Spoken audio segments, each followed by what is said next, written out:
ভালোবাসার মানুষ, সদস্য, নেতৃত্ব, জেলা, রাজ্য, থানা উপস্থিত হয়েছেন।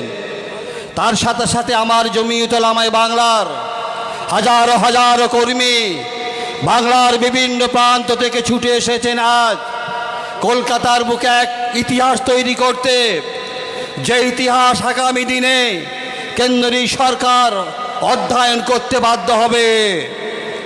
আজকের এই সভায় আমি মনে পড়ে যাচ্ছে 100 বছর পুরনো, আমি শতবর্ষ পেছনে ফিরে যাচ্ছি।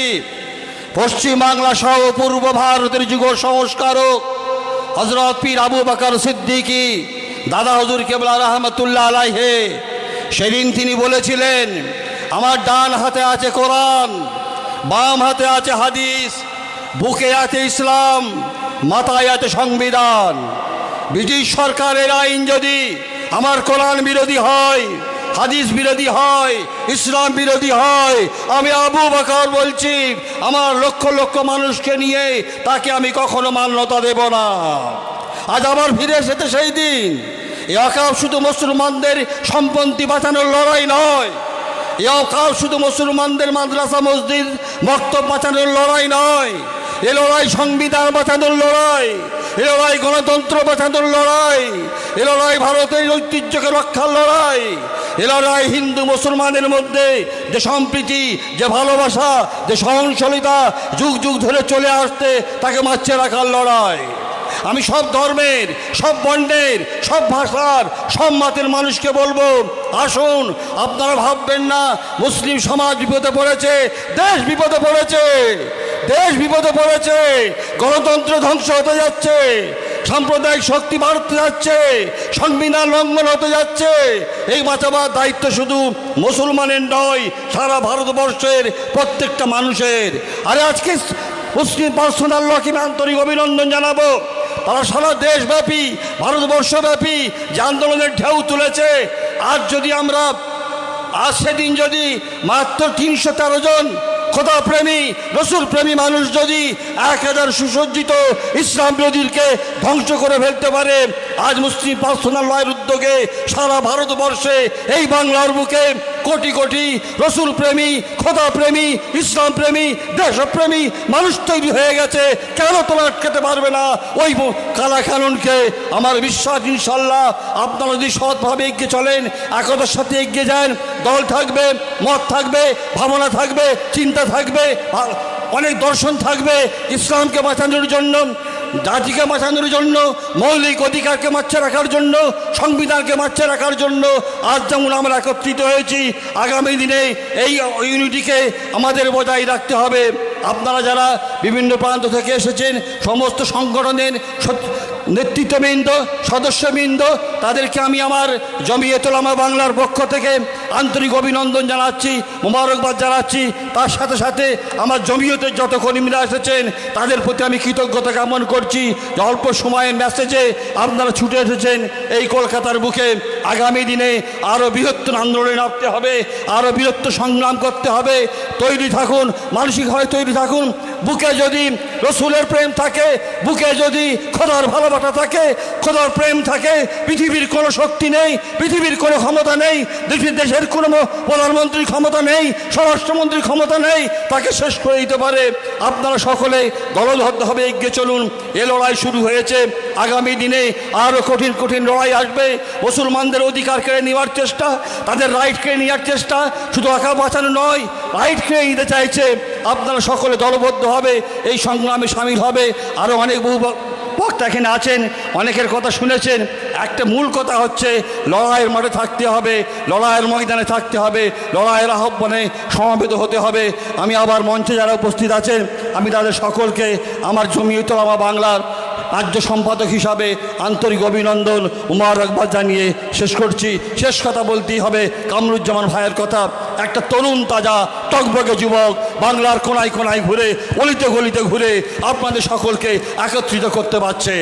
তার চেষ্টা, তার ইচ্ছা, তার অনুপ্রাণিত হয়ে বাংলার বিভিন্ন প্রান্ত থেকে হাজারো হাজারো মানুষ, আর কলকাতায় যত মানুষ এখানে আছেন, আমি আস্তে আস্তে দেখলাম তত মানুষ রাস্তা চতুর্দিকে আছে। এখানে যত হাজার আছে, এর থেকে বেশি লোক কলকাতার বিভিন্ন প্রান্তে ছড়িয়ে আছে, তারা বসার জায়গা পাচ্ছে না। তাই আমি কামরুজ্জামান ভাইকেও আমার জমিয়তের পক্ষ থেকেও আন্তরিক অভিনন্দন জানাবো। একথা বলে আপনাদের সকলকে আবার একবার সালাম জানিয়ে শেষ করছি। আল্লাহ হাফেজ। শুক্রিয়া সাজ্জাদ সাহেবকে। এখন বক্তব্য রাখছেন জমিয়তে আহলে হাদিসের আলমগীর সর্দার সাহেব।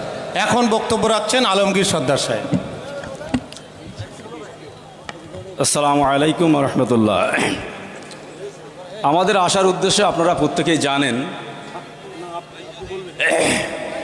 ভারতবর্ষে যত সম্পদ আছে সরকারি, সেই সম্পদের সবচেয়ে বেশি সম্পদ আছে রেল বোর্ডের কাছে, দ্বিতীয় পর্যায়ে আছে প্রতিরক্ষা বিভাগের কাছে, তৃতীয় পর্যায়ে যে সম্পদটা আছে সেটা মুসলিমদের ওয়াকফ সম্পত্তি, যার পরিমাণ হলো 27,12,000 বিঘারও বেশি। এত বৃহৎ সম্পদ সরকারি তথ্য অনুযায়ী, আর বেসরকারি তথ্য যদি আমরা এক জায়গায় করি তাহলে নিঃসন্দেহে মনে হবে সবচেয়ে বেশি সম্পদ আছে ওয়াকফ বোর্ডের কাছে। এই সম্পদ যে আজকে আমরা যার চতুর্দিকে যদি আমরা তাকাই, পিছনে আমাদের আছে, তারপরে আছে রেড রোড, ফোর্ট উইলিয়াম।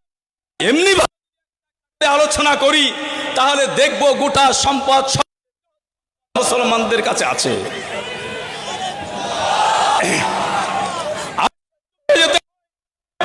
1999 সাল পর্যন্ত পশ্চিমবাংলা অর্থাৎ কলকাতার বুকে বলা চলে 2550 সম্পত্তির মাসে মাত্র আন্দোলন করতে, যদি পশ্চিমবাংলার যেটা আছে 1,200 প্রপার্টি আছে পশ্চিমবাংলাতে। আনন্দবাজার খবর করেছে 900 কোটি টাকা আসা সম্ভব, সেটা যায়নি।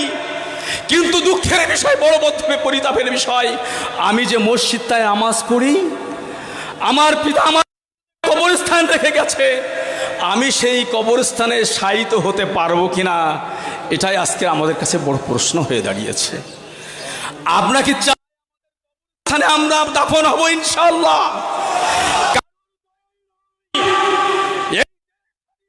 জন্য মুসলমানেরা দিল্লির পারেননি আপনারা, মধ্যে 62,000-এর অধিক মুসলমানদের নাম। পরিশেষে শুধু একটি কথা বলবো, মুসলমানরা তরবারের জোরে আসেনি, আর আপনার ভয় তো পালিয়ে যাবে না।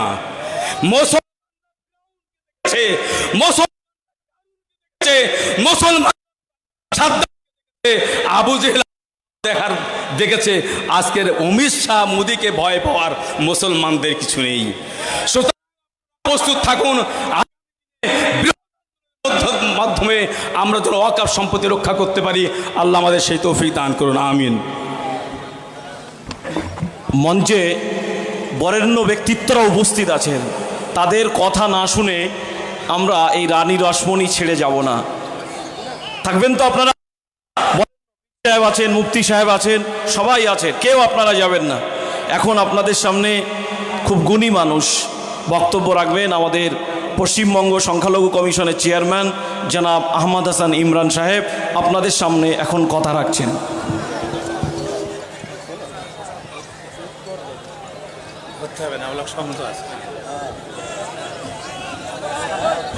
নারায়ে তাকবীর, নারায়ে তাকবীর, নারায়ে অল ইন্ডিয়া মুসলিম পার্সোনাল কানুন বাতিল করো, ওয়াকফ আইন মানছি না, মানবো না, মানছি না, মানবো না।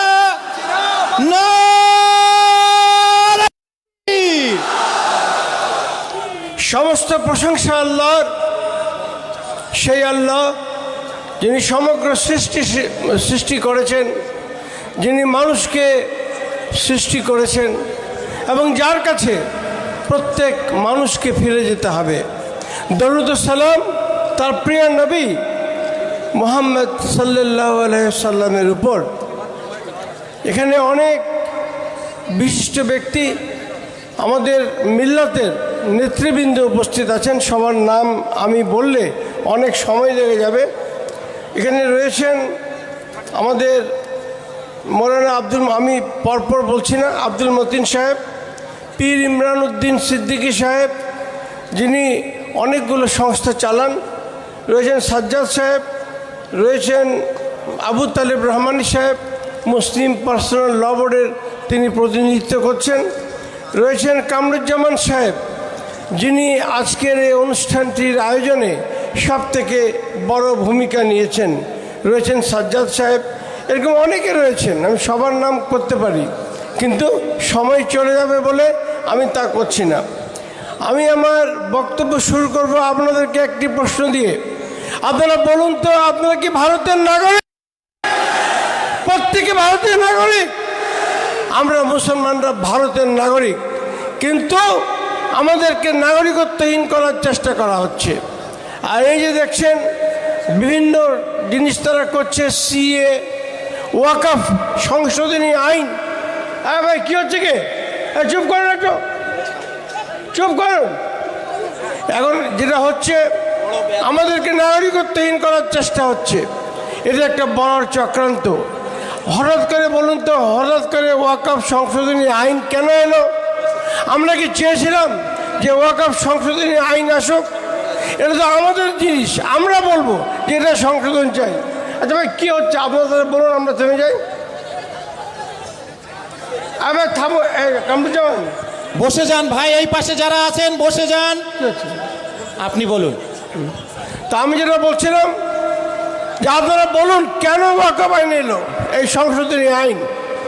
ওয়াকফ আইন তো আছে, এটা এই জন্য এলো যে মোদি একটা না একটা বিষয় খাড়া করে আমাদেরকে ব্যতিব্যস্ত রাখতে চান, আমাদেরকে দুর্বল করতে চান।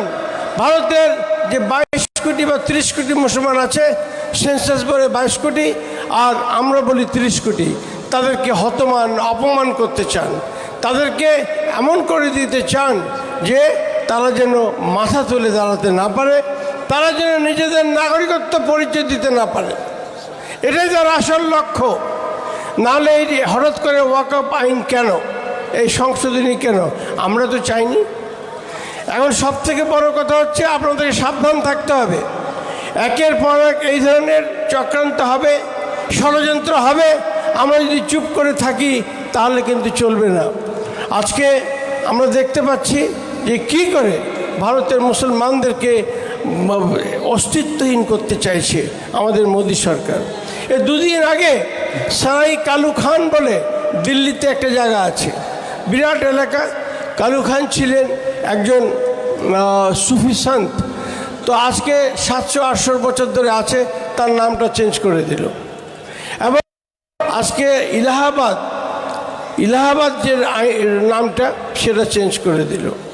আজকে কত কিছু চেঞ্জ করে দিচ্ছে। না, মুসলমানের কোনো নাম পরিচয় ভারতে মোদি রাখতে চায় না, কিন্তু ইনশাআল্লাহ যতদিন আল্লাহ আছেন, যতদিন মানুষ আছে, যতদিন ভারতবর্ষ আছে, যতদিন ভারতের সংবিধান আছে, আমরা থাকব এবং মর্যাদার সঙ্গে থাকব। আমাদেরকে সরাতে পারবে না। এখন দু একটা কথা আপনাদের বলতে চাই, খুব জজবাতি কথা নয়, আবেগের কথা নয়, আপনারা শুনুন। সেটা হচ্ছে এই ওয়াকফ কি? ওয়াকফ হচ্ছে আল্লাহকে উৎসর্গকৃত সম্পত্তি। যারা মদিনায় গেছেন, যারা খোঁজখবর রাখেন, যারা মক্কায় গেছেন, তারা জানেন যে সাহাবাদের সময় ওয়াকফ করা হয়েছিল।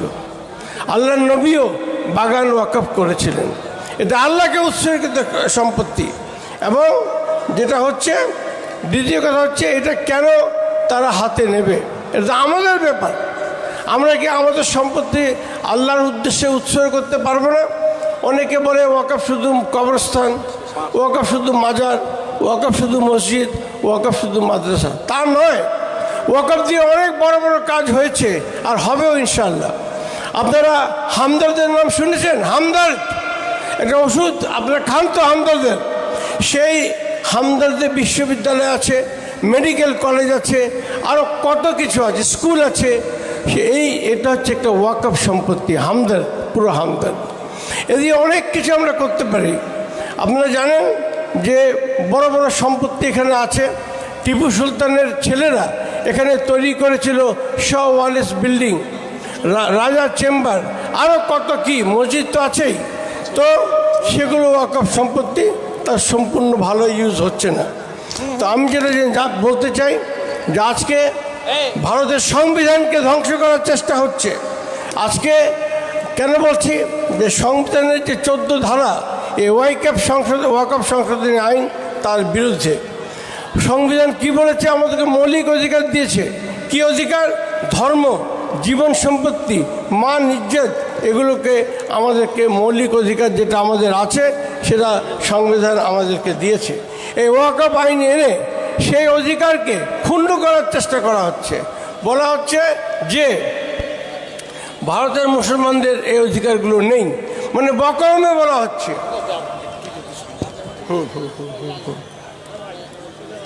বকলমে বলা হচ্ছে। তাই আমরা বলবো যে আজকে আমাদের দেখতে হবে যে ওয়াকফ আইনে নানা কথা বলা হচ্ছে। আমাদের শিক্ষা প্রতিষ্ঠানগুলো ওয়াকফের, আমাদের স্বাস্থ্য কেন্দ্রগুলো অনেকগুলো আছে ওয়াকফের। ভোপালের মহারানী বেগম তিনি এমন সব সম্পত্তি দিয়ে গেছেন যার কোনো তুলনা নেই। তো এগুলো তো আছে, কেন মোদি এগুলোর উপর হাত দিতে চায়? কেন মোদি বলছে এতে অমুসলিমরাও থাকতে হবে, 2 জন অমুসলিম থাকবে? কেন থাকবে? আমরা কি বলছি যে বাবরি মসজিদ যে আমাদের কাছ থেকে ছিনিয়ে নিয়েছে, রাম জন্মভূমি ন্যাস করেছে, রাম জন্মভূমি ট্রাস্ট করেছে, তাতে 2 জন মুসলিমকে পাঠাও, কামরুজ্জামানকে পাঠাও? আমরা তো বলছি না যে বাবরি মসজিদে হিন্দু বাইরে থাকুক। যেখানে আমি যেটা বলতে চাইছিলাম সেটা হচ্ছে রাম জন্মভূমিতে। আমরা বলতে চাইছি না অন্য যে মন্দিরগুলোর আছে, লক্ষ লক্ষ বিঘে সম্পত্তি আছে, অন্য সম্পত্তি আছে, তো সেগুলোতে আমরা বলছি না মুসলমানদেরকে পাঠাও। তাই আমি আপনাদেরকে বলবো যে আজকে এই চক্রান্তকে আমাদেরকে বুঝতে হবে, বুঝে আমাদেরকে আজকে এর বিরুদ্ধে সংগ্রাম করতে হবে। শুধু জজবাতি নয়, আমাদেরকে যেটা করতে হবে সেটা প্ল্যান তৈরি করতে হবে, প্ল্যান তৈরি করে আমাদের কাজ করতে হবে। আমি একটা কথা বলবো যে আমাদের তৃণমূল কংগ্রেসকেও, আমাদের কল্যাণ বন্দ্যোপাধ্যায় তিনি সংসদে লড়ছেন, কিন্তু যদি তৃণমূল কংগ্রেসের কাছ থেকে একটা মেসেজ আসে যে তাদের অবস্থান কি, তাহলে সেটা আমাদেরকে শক্তিশালী করবে। আর দ্বিতীয়ত কথা হচ্ছে, আমরা শেষ কথা এটা বলতে চাই যে আজকে আমাদের মিশন প্রতিষ্ঠানগুলো আছে, কত কিছু আছে, সবগুলোকে ছিনিয়ে নেবে, আমাদেরকে অস্তিত্বহীন করে দেবে মোদী সরকার। তাই আমাদেরকে আজকে প্ল্যান করে কাজ করতে হবে এবং যেন আমরা সত্যিকার করতে চাই। শেষ কথা আমি বলবো মুসলিম পার্সোনাল ল বোর্ডকে। মুসলিম পার্সোনাল ল বোর্ড তারা একটা বড় ভুল করেছিল, তারা বলে দিয়েছিল যে সুপ্রিম কোর্ট যা বলবে আমরা মেনে নেব। তো সুপ্রিম কোর্ট তো, এবং সেটা আমরা মেনেও নিয়েছি, যেটা বলেছিলাম মুসলিম পার্সোনাল ল বোর্ডের কথায়। কিন্তু সুপ্রিম কোর্ট বলেছে আমরা দলিল দেখব না, আমরা নথি দেখব না, আমরা কোনো কিছু দেখব না, আমরা দেখব ধর্মীয় বিশ্বাসে কারা বেশি, তাদের আস্থা কোন দিকে, সে আস্থার ভিত্তিতে আমরা বাবরি মসজিদটা হিন্দু পক্ষকে দিয়ে দিলাম। এটা কোনো কোর্ট বলতে পারে? তো সেজন্য বলছিলাম এবার যেন মুসলিম পার্সোনাল ল বোর্ড এই ধরনের ভুল না করে এবং তারা যেন ঠিকভাবে আমাদের আন্দোলনকে পরিচালনা করে। আপনারা যারা বিভিন্ন জায়গা থেকে এসছেন তাদের সবাইকে অভিনন্দন জানাচ্ছি এবং আমি চাইব যে আপনারা ঠান্ডা মাথায় কাজ করুন, মাথা গরম করবেন না, পরিকল্পনা করে আমাদেরকে আজ এগোতে হবে। আল্লাহ তাআলা আমাদেরকে সমস্ত চক্রান্ত ব্যর্থ করে দিয়ে এই ভারত, যে হিন্দু মুসলমানের ভারত, যে বাংলা হিন্দু মুসলমানের বাংলা, তাকে একসাথে বসবাস করার, সমস্ত নাগরিককে একসাথে পথ চলার তৌফিক দিন। আসসালামু আলাইকুম।